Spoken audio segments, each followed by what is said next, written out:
LBC. So I'm asking you whether you think it's okay for kids, for girls, young girls, primary school age girls, to wear the hijab to school, or you think it's acceptable for head teachers to step in and say, no, we don't want that in this school. And I suspect the reasons these teachers would say that is because of issues of division. And I want to know whether you back that. But you've got to call in, because if you don't call in, I can't have a conversation with you. The number to call, 0345 6060973. Particularly want to hear from you if you are concerned with this very personally yourself and you are a Muslim man or woman. 0345 6060973. That English gent says on Twitter, I have no issue with the hijab in any circumstances. It's no different to wearing a sun hat during a hot day. However, I do protest against the burqa being worn in public institutions like schools, hospitals, etc. Important note, hijab is headscarf, burqa is full face veil. And Ariman on Twitter says nobody should be wearing the hijab in the UK. We see, I think that's a very extreme view and not remotely liberal. I wonder whether the same people, some of the same people who think that the grid girls should carry on in Formula One and the walk-on girls should carry on in darts, whether they're exactly the same sort of people who think that women shouldn't be allowed to wear the hijab in this country. And also, Cloud says, imagine non-Muslims telling Muslims what is acceptable in their religion. Well, let's go to Abbas next. Number to call if you want to join in, 0345 6060973. Abbas, good morning. Hi there, good morning, Matt. Hi. Yeah, I mean, I just think, quite frankly, it's a little bit absurd because did she also say that Sikhs can't wear their turbans if they come to school with their turbans on?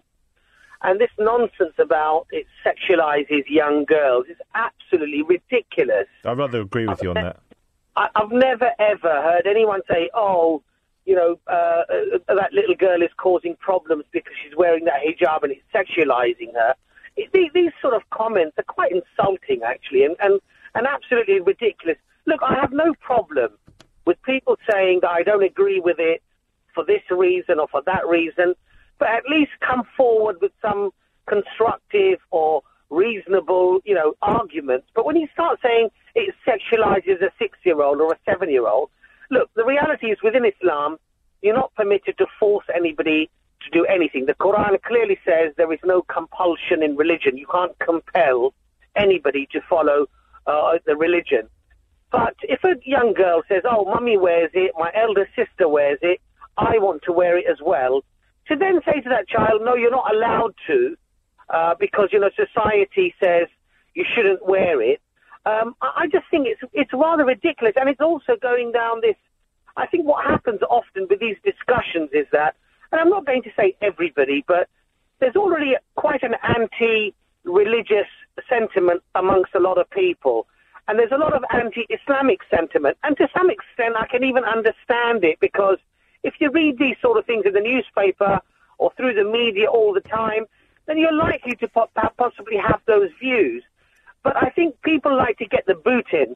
Whenever there's anything anti-religion or anti-Islam, you get all these people coming forward with these ridiculous arguments to sort of, you know, make it seem, to make it seem like it's some sort of extreme way of life or extreme way of thinking. And then quite often, Matt, the worry that I have is that people often who criticize these things have very little, if any, knowledge about Islam or where the hijab comes from or why it's worn. Because, Abbas, I'll just jump in there to say that Muslims have different views, different understandings, different interpretations of Islam, of their own religion, of your own religion, and people hold very different views on the hijab within the Muslim tradition, within the Muslim religion.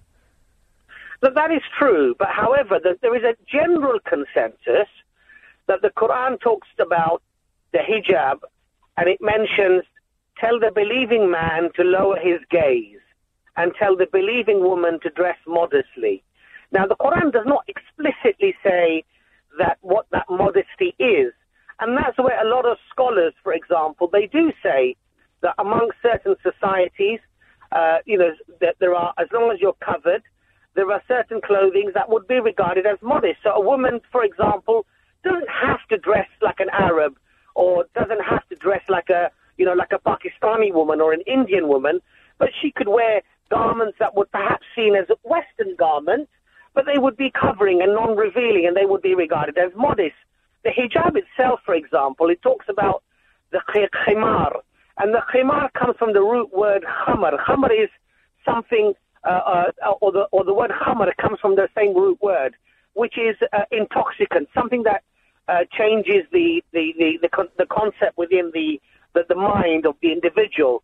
So alcohol is khamar, basically, because it distorts the mind. But Abbas, so you say if in the Quran or in Islamic teaching that the faithful are supposed, both men and women, to lower their gaze if they're modest, to be modest. But how are you ever going to find a life partner if you lower your gaze?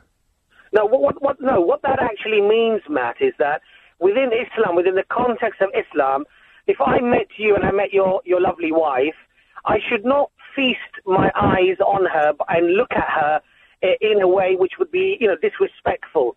So I should lower my gaze out of respect for her. I should not wander, over all her body and what have you, and I should not be feasting over that. Just as I would not want that to happen to my daughter or to my wife. But why does Why does it require a woman? Why do some people who interpret Islam in a particular way, yourself, you're a very reasonable person in almost everything you say, Abbas. I much enjoy our conversations here on LBC. But why do some people, including yourself, think that modesty requires a Muslim woman to cover her hair? Well, look, these are recommendations that are given, we believe, by God, and we believe that they are universal. So, for example, within the Jewish faith, there are a lot of women, for example, who wear the what's it called, the scarf that they wear. Sorry, I think I sat at a table at a Friday night dinner with a woman who was a Jewish Friday night dinner with a woman who said that she was looking forward to converting to Judaism and she was looking forward to covering her arms or some such. And I just thought, goodness, really? Is that how you want to choose? But it's her right to choose to live her life like that, absolutely. And it's a woman's right to choose to wear the hijab, even to wear the burqa. But little girls at primary school, Abbas, stay there. If you would, 'cause I want to keep you on the line, but I want to bring Oliver in, who I think disagrees with you. So just stay there. Sure. You can have a conversation with him as well and cut me out, the middleman. Sure. Oliver in Hyams Park, good morning. What would you say to Abbas? All right, yeah. I'd basically say I just don't think it's really acceptable. Well, I just don't think it's right really for them to be wearing the hijab in primary school, because it's something that you really should do after puberty. Are you a Muslim yourself? No, I'm not. So why would you say it's something you should be doing after puberty? Well, because obviously it's a modesty against. It's like so you can be like. So yeah, you're supposed to be like modest about it, and obviously it's not really like it's not something that a primary school child really needs to worry about, because obviously. Not many no primary school children are really having to worry about like getting into serious relationships and stuff like that. Abbas, what would you say to Oliver? Look, Oliver makes a valid point, or partial valid point, which is that these things are compulsory once you reach the age of puberty. As is, for example, praying. Praying 5 times a day is compulsory upon an individual once you reach the age of puberty. Not according to a lot of Muslims. So just point that out, Abbas. Not according to a lot of Muslims, according to your interpretation of Islam. No, I'm giving you what is generally a consensus. Now, you're always going to have factions or minorities who have a different view, but the majority view is that it becomes compulsory, fasting becomes compulsory, praying becomes compulsory, and dressing with the hijab, and that becomes compulsory once you reach the age of puberty. However, we're not saying that parents should be allowed to make things compulsory for a 5-year-old or a 6-year-old. We're saying that if that 5-year-old or 6-year-old wants to wear it of their own accord, why would you want to force them not to wear it? That's my point. Oliver, very briefly.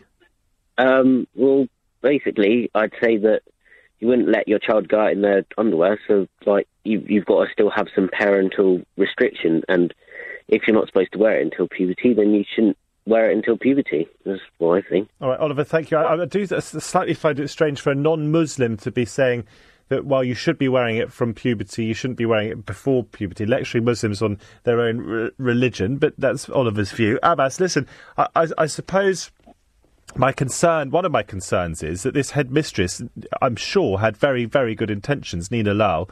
She tried to ban Muslim pupils aged 8 and under at her secular school from wearing hijabs or fasting during Ramadan, in that case, I think, for health and safety reasons.